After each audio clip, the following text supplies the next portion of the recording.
We anticipate in the next 10 to 12 years, approximately 8 to 6 million Hispanics coming into the United States and 41 million Asians. You have been the majority minority for 400 years in this country. You have been the number 2 population for 400 years. You're going to get kicked out of being number 2. You're going to go down and become number 4. Now, common sense, even a third grade education would tell you, if you didn't get anything when you were number 2,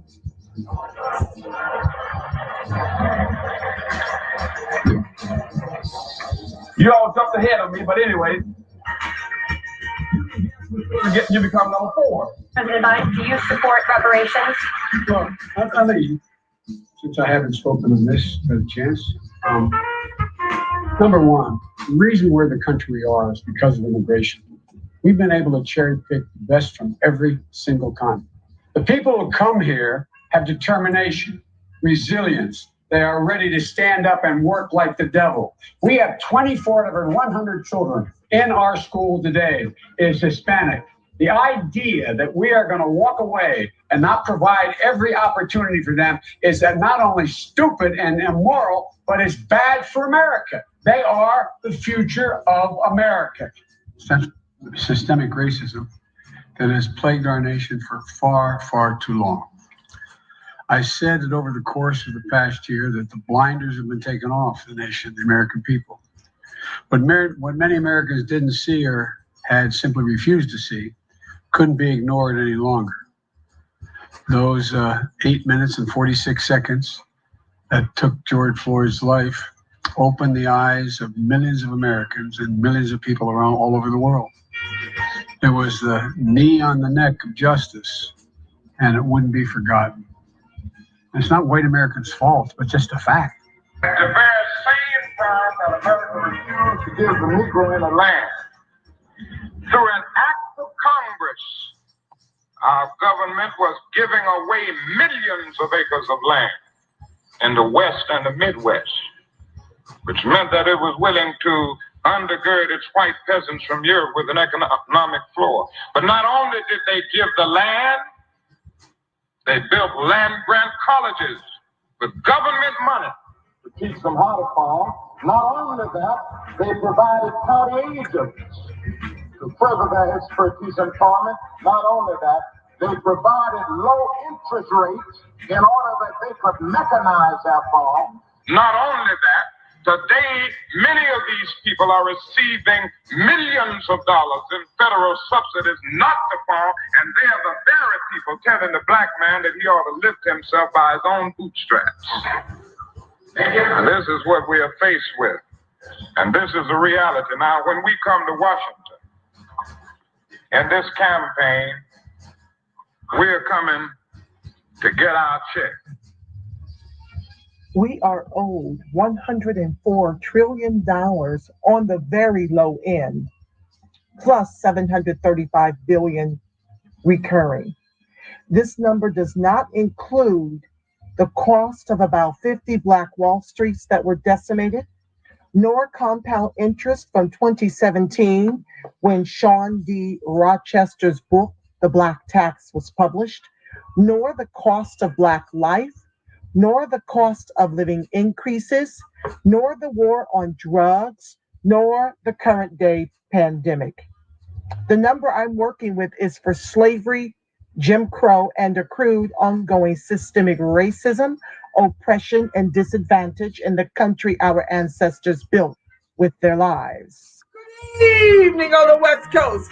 Good evening in the mountain. Good evening in the central.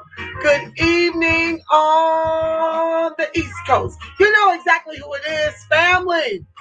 Angela Nirvana, your hostess with the mostest on the Reparationist Perspective, bringing you those ADOC's hot topics and making the case for reparations, making the case for weaponizing our vote and socializing our suffering. And this evening, family, it's your Ida B. Wells 2.0 series presents Anti-Black Racism. What's up, Trey X? Thank you so much for joining the live. Yes, anti-Black racism. Oh, we're going to get into it. We're going to talk about this NFL and all the puckery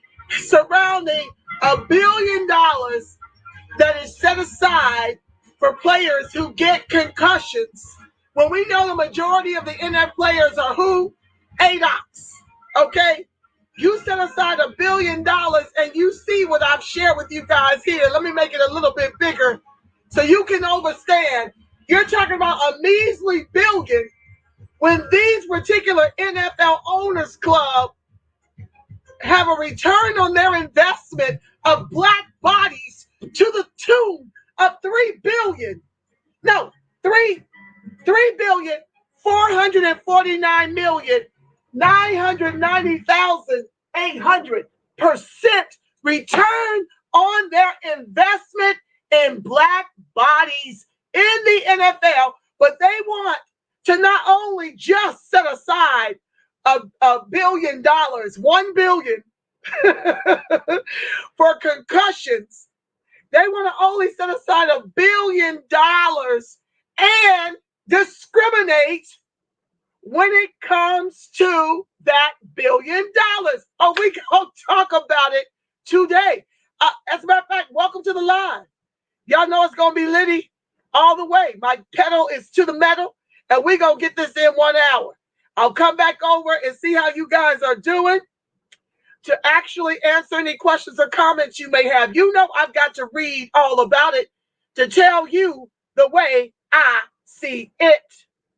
Let's talk about it. So we got NFL families call for an end to race norming and brain injury payouts to black players. Let's talk about it. Thousands of retired black professional football players, their families, and supporters are demanding an end to the controversial use of race norming to determine which players are eligible for payouts in the NFL's $1 billion settlement of brain injury claims, a system experts say is discriminatory. It's not only discriminatory, it's highway robbery. Given how much these NFL owners earn on the backs of ADOC's bodies, they break them and increase their profits, their return on their investment in black bodies to the tune of over 3.5 billion%. Former Washington running back Ken Jenkins, 60, and his wife, Amy Lewis, on Friday delivered 50,000 petitions demanding equal treatment for black players to senior U.S. District Judge Anita B. Brody in Philadelphia, who is overseeing. It's Trey. Somebody's texting me. Okay. Thank you, Trey, for letting folks know I'm live. I appreciate you, family. Please like, share, subscribe, turn on your notifications. What's up, Brian?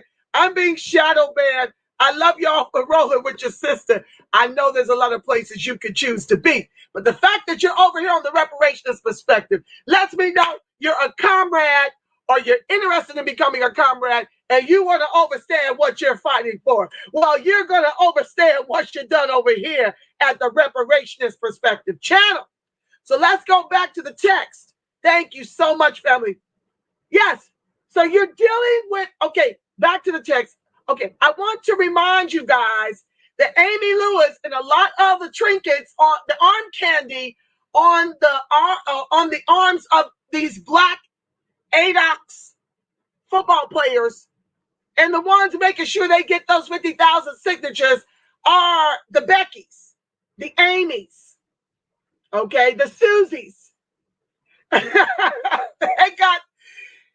they got the vanilla on their arms as their wives, making sure they secure their bag. Because let me help you understand something, family. When you have this kind of income, and you marry Becky, that stays with Brad, okay? That's not doing nothing for us in the black community. I'm just bringing it up as a segment to talk about medical apartheid, how it's still ongoing, which is why the reparations is for slavery, Jim Crow, and accrued ongoing systemic racism, oppression, and disadvantage, in the country our ancestors built with their lives. So this helps me to make the case over here at the Ida B. Wells 2.0 series.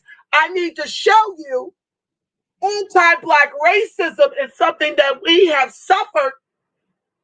I'm going to be more specific. It's anti-ADOX racism. Because when you're Black and you've got money, you really don't experience what ADOX experience on this level. Okay? When you come from money, when you're a Black immigrant sharing in 2.54 trillion, your blues ain't like the blues of ADOX who share in less than 700 billion since COVID. Okay? So I need to make that play. Over here, I deal with the numbers. I'm not just pulling things randomly out of a hat. Tricks are for kids, okay? Over here, we deal with that data. And I show you comparatively why this fight for reparations is in everything I do. I makes the case over here. Yes, I do. I'm not playing with it. Dollars bring dignity, and being poor makes you a target. So Amy is securing her bag for her white children and her white family, her white lineage, you see. We're still Amy's property. We're still Becky's property. None of this helps ADOX. But I need to make the correlation between why we are owed in the trillions over multi-generations and why it's not like an option. We are done without this cash repair. Fourth class citizens eating the cost of slavery. That's what the government has in mind for you, and it's in everything. Why are you always talking about politics, Angela? Because everything is political, especially our ADOXness. Everything is political. We can't escape it. That's like being able to say you can take this off. You cannot. You're shackled to it. And this government and all of capitalism is trying to guarantee ADOX remains the anchor of that capitalism. That's why nobody's talking about it but me. Regularly, twice a day, and there's more series in the works. I'll be rolling those out. Back to the text. So, let me back it up. Former Washington running back Ken Jenkins, 60, and his wife Amy Lewis on Friday delivered 50,000 petitions demanding equal treatment for Black players to senior U.S. District Judge Anita B. Brody in Philadelphia, who is overseeing the massive settlement. It ain't massive as compared to what these owners return on the investment in ADOX bodies is. That's coming up next to make my point. It's all about the Benjamins, baby. Former players who suffer dementia or other diagnoses can be eligible for a payout. Under the settlement, however, the NFL has insisted on using a scoring algorithm on the dementia testing that assumes Black men start with lower cognitive skills. The puckery continues, family. They don't let up. They don't let up. They are determined to believe their lies that we're 3/5 of a man, that we're chattel to this day. They must therefore score much lower than whites to show enough mental decline to win an award. The practice, which went unnoticed until 2018, has made it harder for Black former players to get awards. Fix it, Black Jesus. My reaction was, well, here we go again, said Jenkins, a former running back. It's the same old nonsense for Black folks to have to deal with some insidious, convoluted deals that are being made. Jenkins is now an insurance executive and is not experiencing any cognitive problems, but has plenty of NFL friends who are less fortunate. In March, Brody threw out a civil rights lawsuit that claimed the practice is discriminatory. Let me back my thing up. Didn't I just read that she's in charge?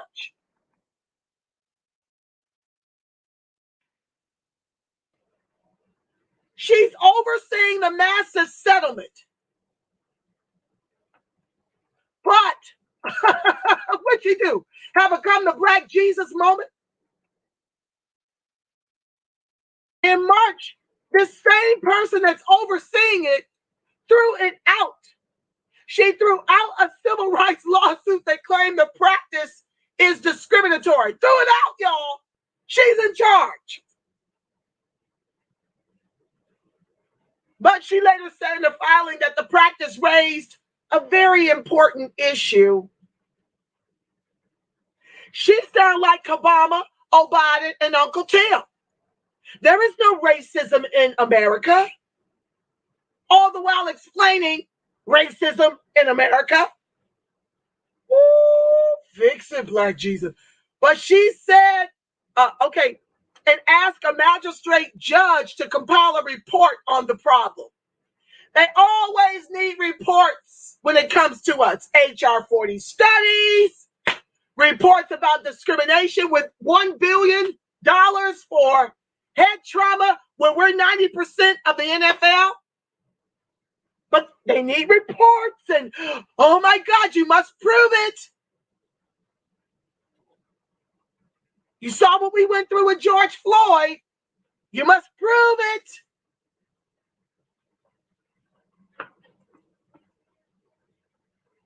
She told the Associated Press she did not know when it would be completed. How convenient.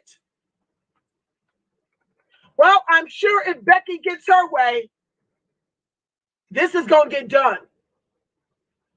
The majority of the league's 20,000 retirees are Black.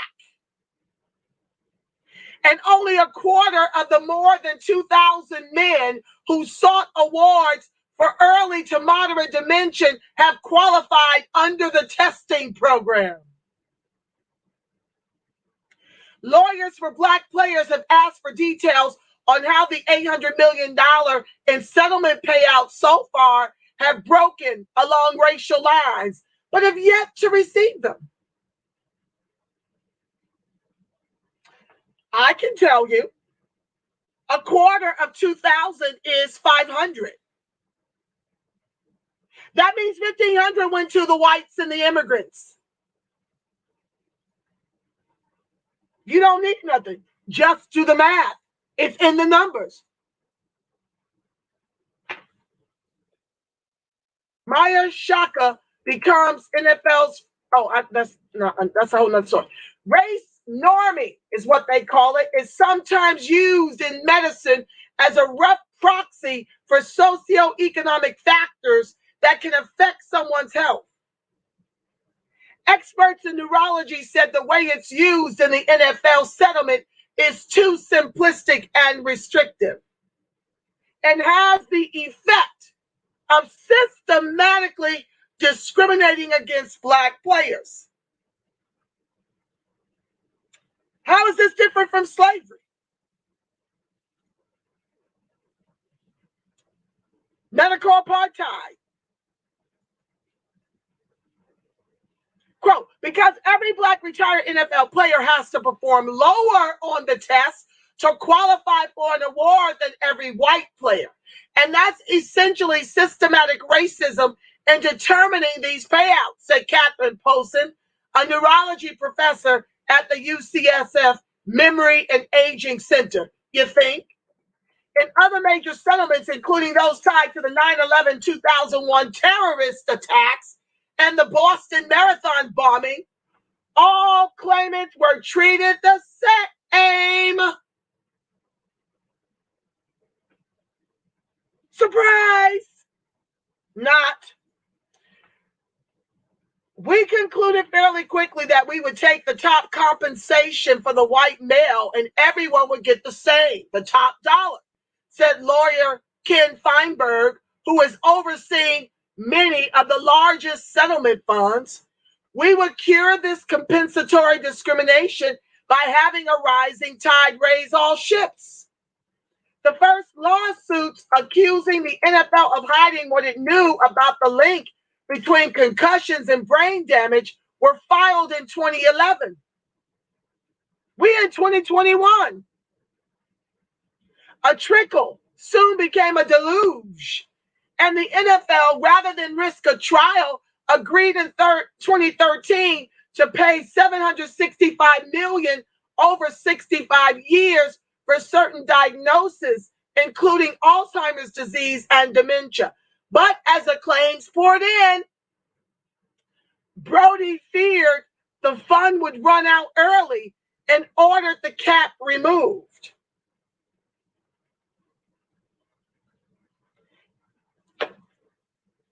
Well, she did something right in that respect, but it doesn't matter if it's not going to black players. The NFL, which foots the bill, began challenging claims by the hundreds, according to the claims website.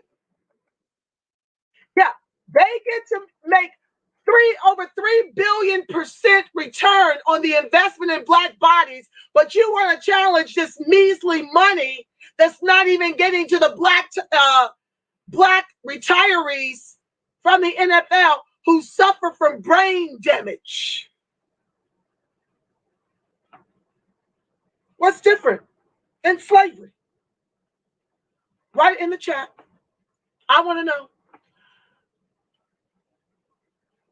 In appealing one filed by Najee Davenport, the NFL complained that his doctor had not used full demographic norms in the cognitive scoring. That meant factoring in age, education, gender, and race. Quote, I remain unsure what you are talking about. He was done using standard norms like everyone else. Using different racial standards is indeed discriminatory and illegal. We stand by our scores, the physician said in response, according to court records.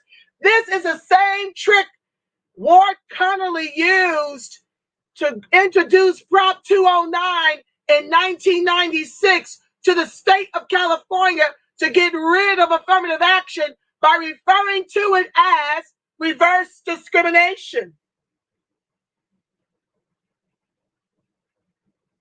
This is deep. Ultimately, the appeal was reviewed by a pair of University of Pennsylvania legal scholars serving as special masters for Brody. They rejected the original reviewer's finding that race norms were mandatory under the settlement. Still, they concluded that Davenport's doctor had to explain whether he typically uses them or only waive them so Davenport would get an award. Quote, using race-specific norms can be enormously consequential, and the adjustments may often make the difference in a clinician's determination of cognitive impairment and the determination of normal functioning for retired NFL players seeking benefits. Special Masters David A. Hoffman and Wendell E. Pritchett wrote in the August 20 decision. Days later, Davenport and another former Pittsburgh Steeler, Kevin Henry, filed the civil rights lawsuit calling public attention to the issue for the first time.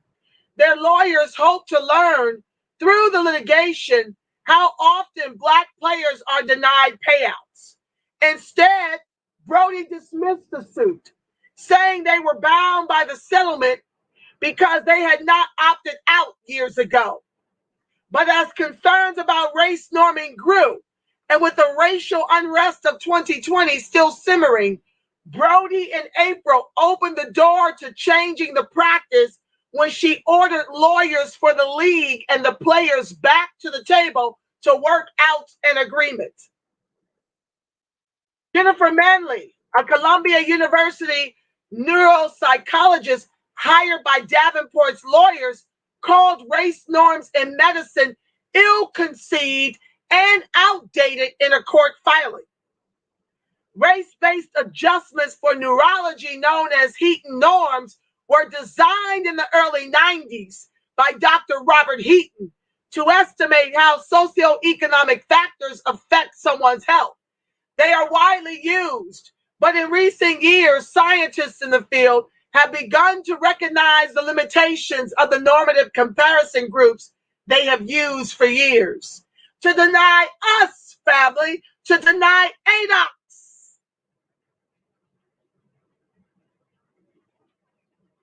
What does any of it have to do with brain damage that football causes?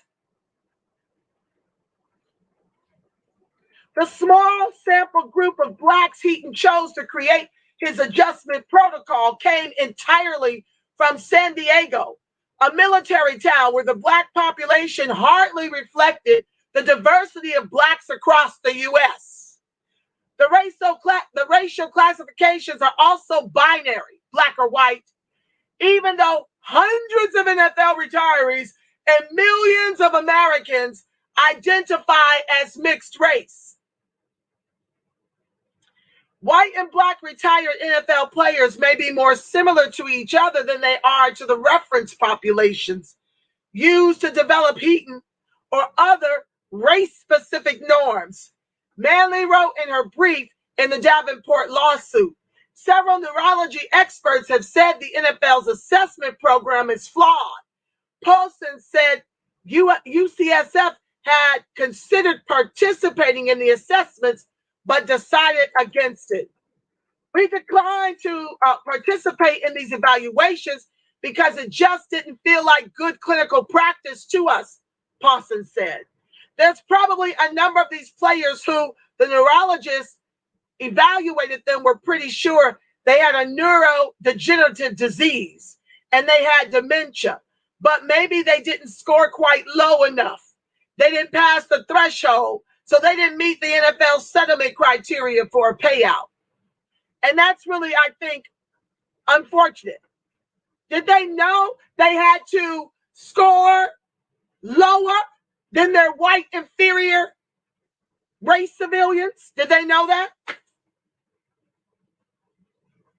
I'm sure they would have worked at failing the test if they knew it would result in a payout. But why should they have to dumb themselves down to be awarded a payout when you've got NFL owners making over 3 billion percentage points on the return of their investment in ADOX bodies?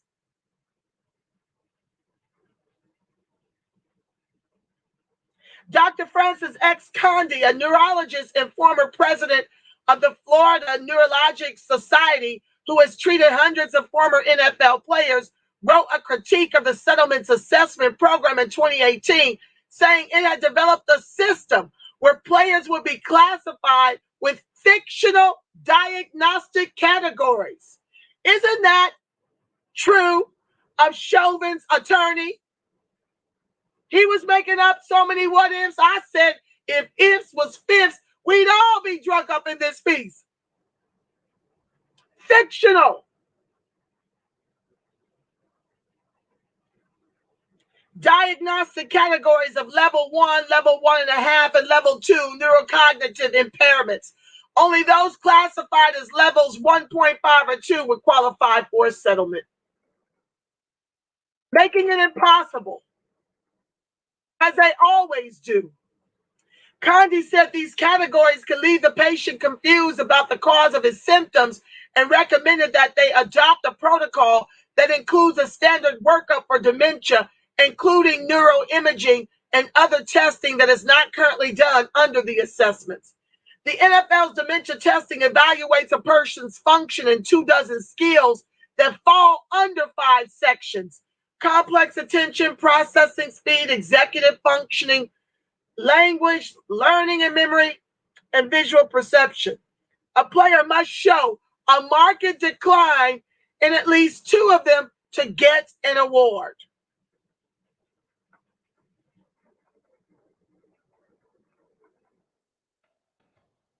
Okay, you get the idea. Let's talk about the money.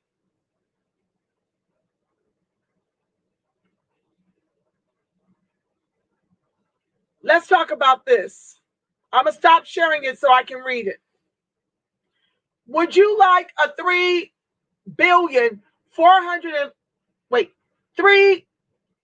trillion, 3,449,990,800% return on investment. Welcome to the NFL Owners Club. Let's talk about them.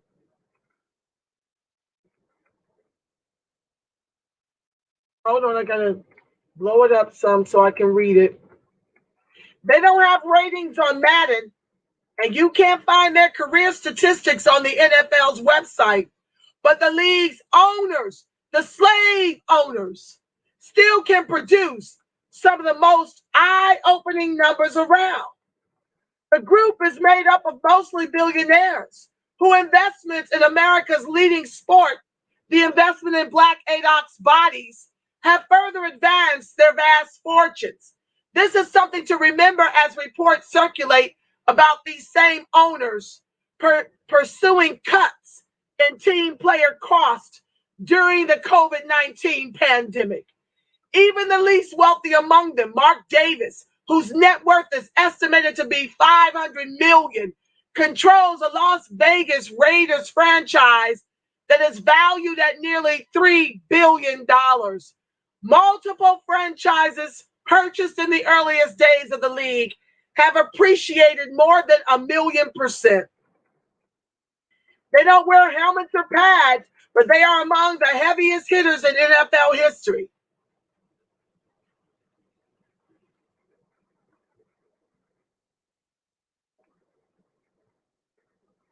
Arizona Cardinals chairman and CEO Michael Bidwill, net worth $1.4 billion. He purchased this in 1932, $50,000. Current franchise valuation, $2.25 billion. His value appreciation, $4,499,900%. Annualized appreciation, 13%. How he made his fortune? The Cardinals are the family business. Grandfather Charles Bidwill, a Chicago attorney, bought the team in 1932. Son, with our reparations, this is what generational inherited wealth looks like. We may have income, we have no wealth. Son William Bidwill was the owner until his death last October. He moved the franchise from St. Louis to Arizona in 1988. Michael has been chairman since 2007.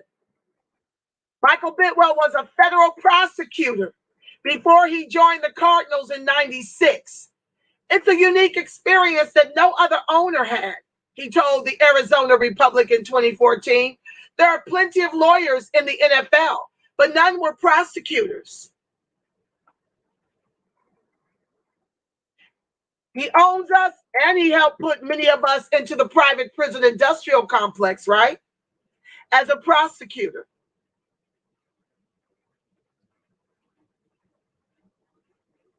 Slavery, no matter how you slice it, the property of white men still.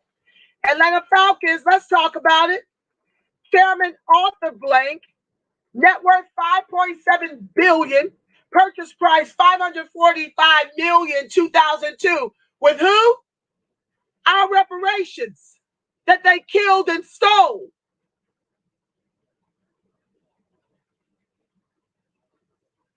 Current franchise valuation, $2.755 billion.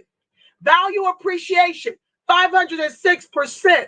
Annualized appreciation, 9.4%. How he made his fortune? Blank co-founded Home Depot, the home improvement store, in 1978. Blank signed the Giving Pledge in 2012, promising to give more than half of his wealth to charity. He also owns Atlantic United FC, which won the MLS Cup in the team's second season in 2018.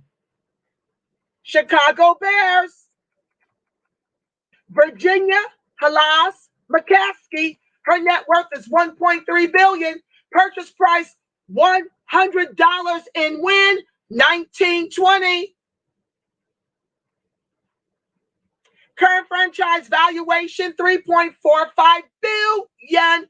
Her value appreciation, $3,449,990,800%. God, that looks wrong. 3,449,999,800. No, that's wrong. Sorry, guys. So many zeros in decimal places. It's 3,449,990,800%.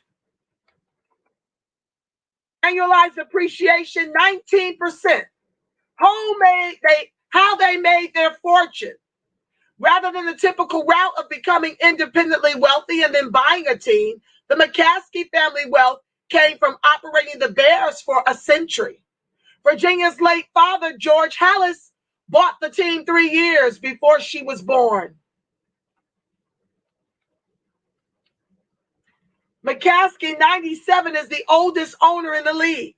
Her brother, Judge Hallis Jr., had been next in line for ownership, but he died in 79.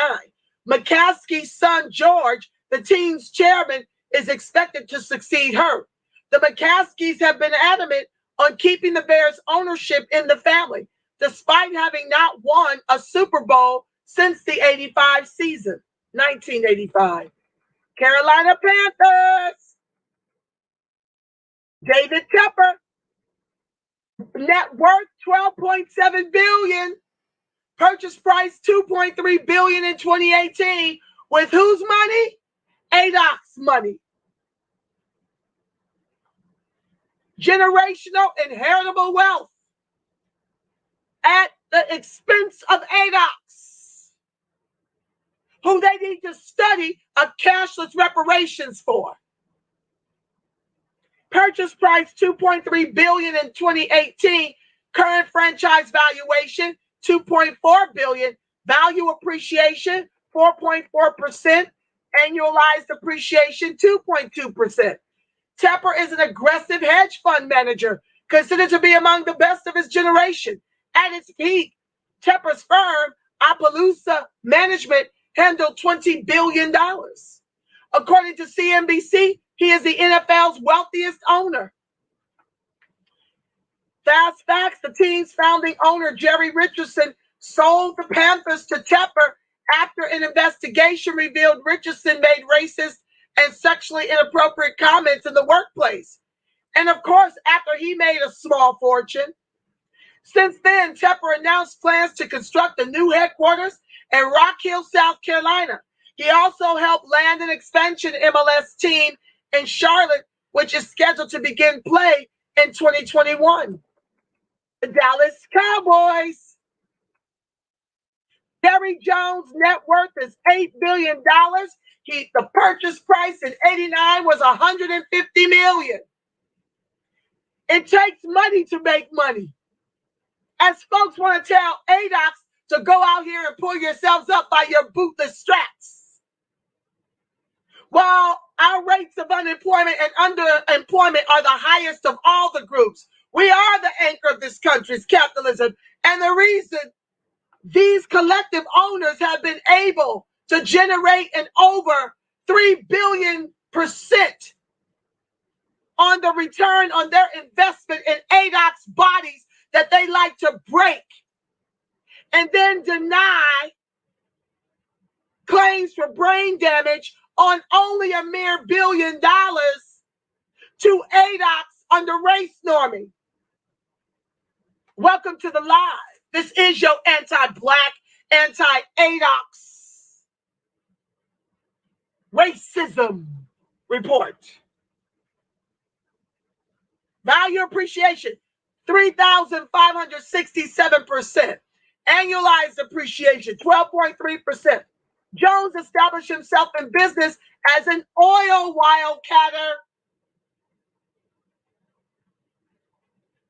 Off the backs of our ancestors' heinous chattel slave labor.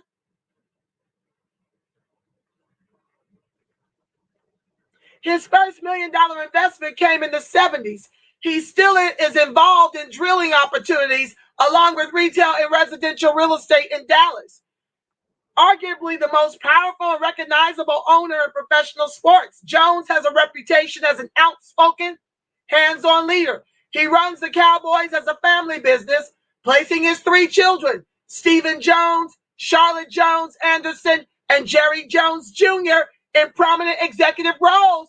Wouldn't that have been nice for us to be able to bequeath the over 50 Black Wall Streets that these white inferior race civilian and soldiers and government glacier donkeys burned all the way to the ground, and now want to tell you during our 400 plus year Holocaust, we're going to protect Asians and give AAPI 80.5 million while we study a cashless reparations for your people into perpetuity. And all the while claiming racism doesn't exist in this country. He also was instrumental in pushing for the Rams' relocation to Los Angeles. Jones was enshrined in the Pro Football Hall of Fame in 2017. Detroit Lions, another Becky, Sheila Ford Hemp, net worth $2 billion, purchase price $4.5 million in 1964. Current franchise evaluation $1.95 billion. Her value appreciation 43,233%. Annualized appreciation 11.5%. Ford Hemp's family runs the Ford Motor Company, headquartered in Michigan.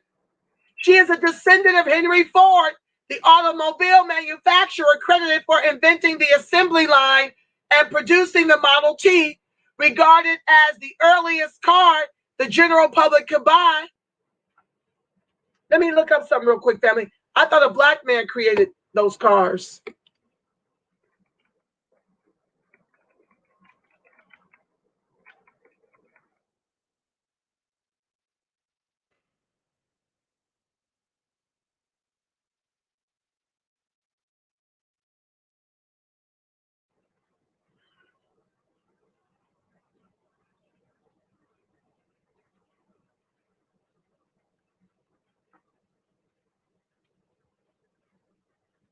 History report on first black car builder wins award.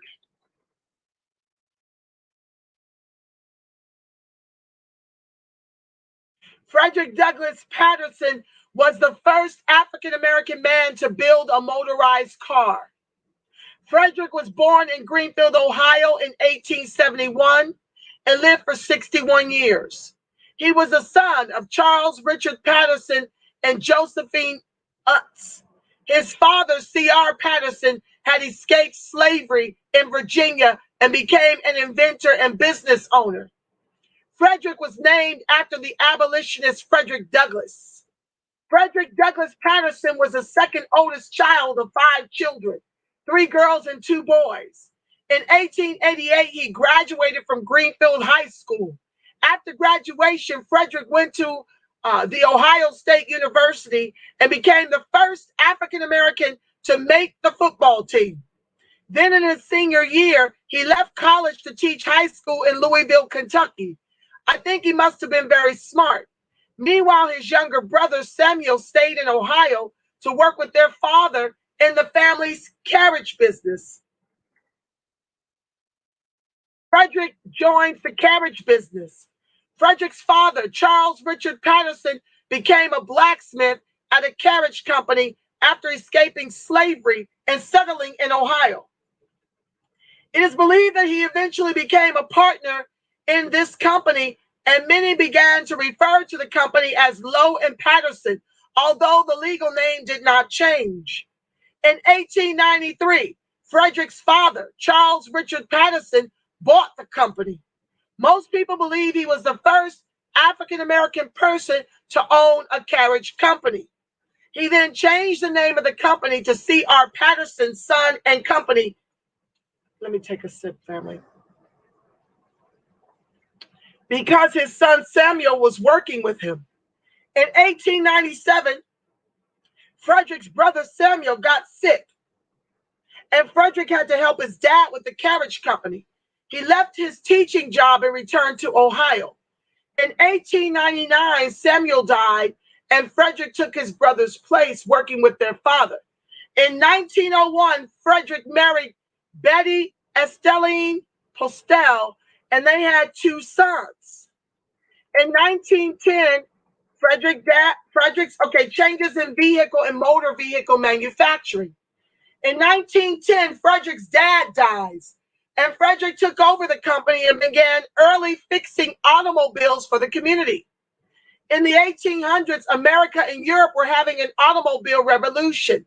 And because the automobile was so popular, Frederick became interested in making his own automobile. According to some reports, Patterson said, in 1902, there was 1 car to 65,000 people. And by 1939, there was 1 car for every 800 people.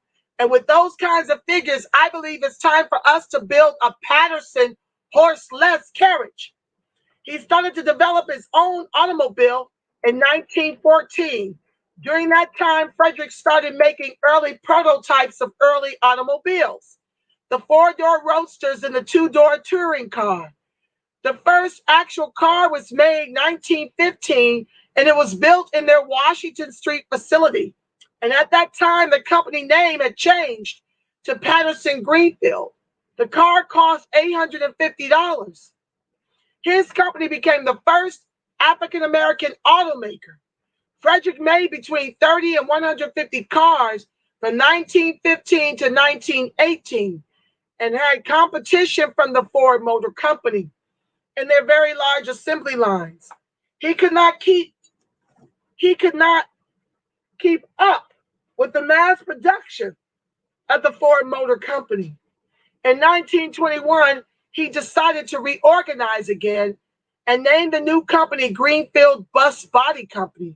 By this time, he was making school buses for local school districts. Then the stock market crashed in 1929, and the company was struggling to survive. Frederick's son, Postel, tried to keep the company going after Frederick sadly died in January 1932. But he was unable to raise enough money to keep it open. In 1939, the company closed its doors for good. How did he become an innovator? This is the last pair, guys. And impact our lives.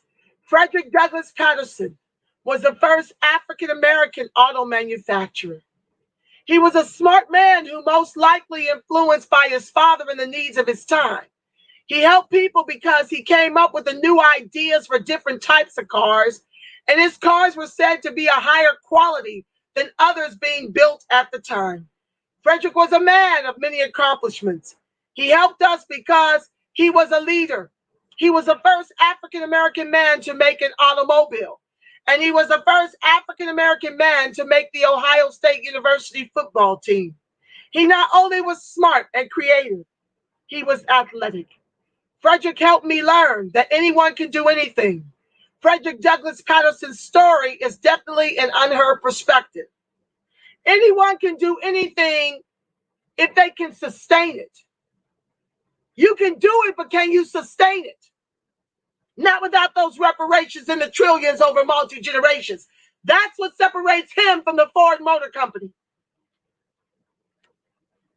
Back to the text.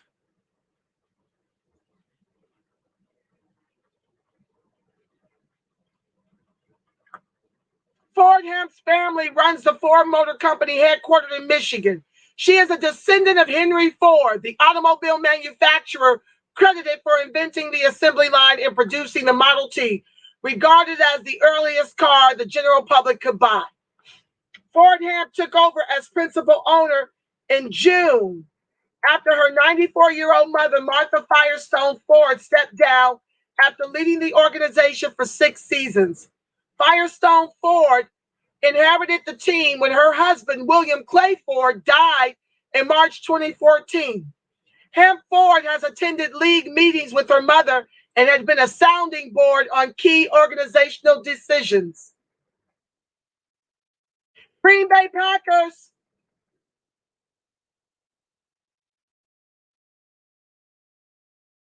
Mark Murphy, net worth, how convenient. His net worth is not even available. Purchase price $100 in 1921. Current franchise valuation $2.85 billion. Value appreciation $2,849,999,900. Annualized appreciation 18.9%. How they made their fortune is not here. Officially, the Packers are owned by hundreds of thousands of public shareholders. A not-for-profit organization, the Green Bay Packers, Inc., hosted stock sales in 1923, 1935, 1950, 1997, and 2011. According to the team's website, 361,311 people own 5,009,518 Packer shares. Fans don't earn money for their investments in the team. The franchise is governed by a 7-member executive committee led by Murphy, the team's president. Los Angeles Rams. Aaron Kroenke net worth is $10 billion. Purchase price in 2010 was $750 million. Current franchise valuation $3.8 billion. Value appreciation 407%. Annualized appreciation 17.6%.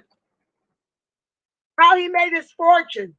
Kroenke is a real estate magnate who also owns the NBA's Denver Nuggets, NHL's Colorado Avalanche, the MLS's Colorado Rapids, and the Arsenal Football Club in England. He is married to Ann Walton, the daughter of late Walmart co-founder Bud Walton. Kroenke has an affinity for large ranches. In 2017, Business Insider ranked him 4th among the largest landowners in the United States at 1.38 million acres. He also owns the Screaming Eagle Winery in Napa Valley, which produces very expensive wines. Kroenke's Sophie Stadium, scheduled to open this season in where? Inglewood, California, was originally estimated to cost $2.6 billion to build. 4 years later, that estimate is $5 billion. In Inglewood, which is being gentrified, they're building trains over there to be able to make that shmoney at the Sophie Stadium owned by Kroenke. Let me come see what you guys have to say about it.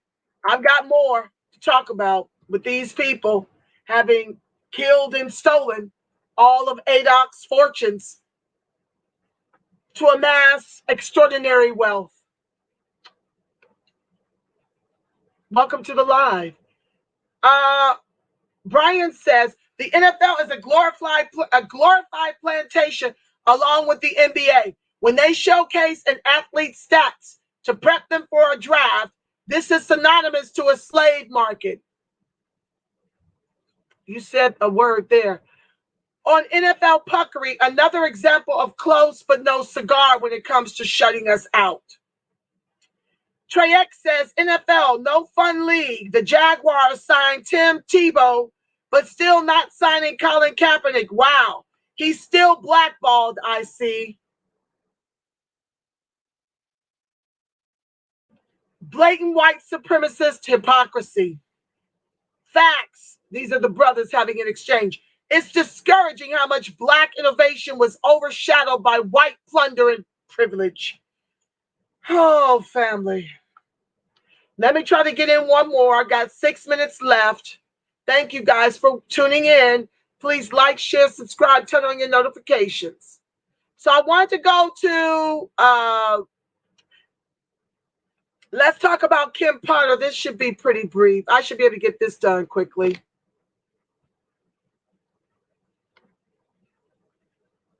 Judge eyes December 6th trial date for ex-cop charged in Daunte Wright killing. Execution is what it was. I still stand by the fact that she was training the rookie on how to get away with murder. You don't be on the force for 26 years and not know the difference between cocking your gun to execute a young brother 4 shots fired just because you scream taser, taser, taser.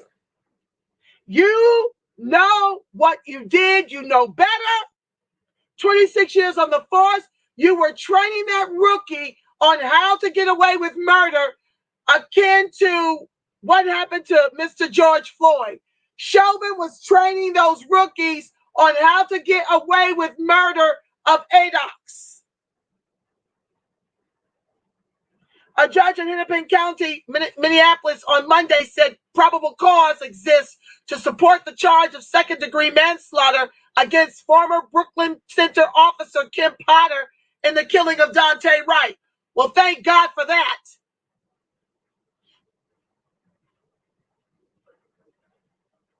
Second-degree manslaughter, that was murder. That was execution. You don't work on the force for 26 years and not know the difference between your taser and a gun. Impossible. During a brief court appearance via video conferencing, Judge Regina Chu, oh Lord, said she viewed December 6th as a good date for the trial to begin. She also offered her condolences to the Wright's family. Prosecutor Imran Ali said he was still determining when expert witnesses might be available to testify. Ali filed the motion asking Chu to allow cameras in the courtroom for the trial. Defense attorney Earl Gray said he plans to object. Of course he does. I'll be watching and reporting on your anti-Black racism channel series. Potter is expected to plead not guilty, but is yet to formally enter a plea. Potter was one of several officers attempting to arrest Wright during an early April traffic stop. Officials said Potter had intended to stun the man with her taser gun to subdue him, but accidentally drew her handgun instead and fired once, hitting Wright in the chest. She only shot once? Okay. I thought it was more than one time. Wright's family attorney disputes that the shooting was accidental, arguing that Potter, a 26-year police veteran, would have been able to feel the difference between the taser and her 9mm service handgun. True statement. Police have said Wright was pulled over for expired tags. Me speaking, in the midst of COVID, everybody's tags are expired. You can't get up in the DMV. But they sought to arrest him after discovering an outstanding warrant. To my understanding, he had a payment plan for the tickets. You know that that's a trick of them to get the warrants. They like ticketing us ad nauseum. And we, being a wealthless group, an incomeless group, okay, highest unemployment, highest underemployment, can't pay these fines on these traffic tickets or parking violations. This is the racket. And so to my understanding, this young brother had a payment plan. So once they pulled him over for the tags, now they're digging for something to meet their quotas. The warrant was for his failure to appear in court on charges that he fled from officers and had a gun without a permit during an encounter with Minneapolis police in June. Okay, I stand corrected. I thought the warrant was for traffic tickets. Who am I thinking about? It's so much of the Puckery family. I conflated and confused the stories. My apologies.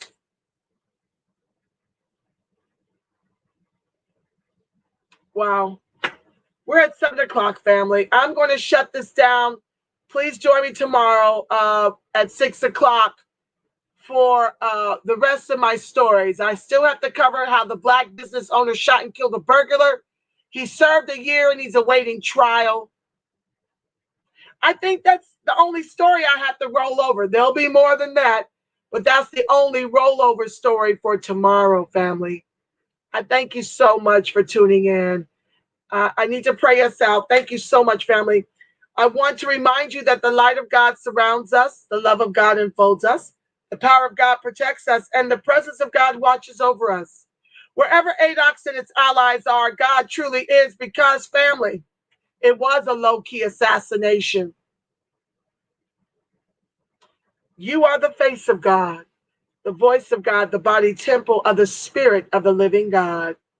Brian says, it's discouraging how much black. Okay, I came across one article talking about 2019 allegations, which was no reason for him to be killed. It was a low-key assassination. You're absolutely right, Brian. You're absolutely right. And we're going to keep the spotlight on our over 400 plus year Holocaust in the country our ancestors built with their lives. Until tomorrow, family, at noon, for your midday wake-up call. You make it a beautiful, God-inspired rest of your evening. Know that I love you black and I love you strong. Peace.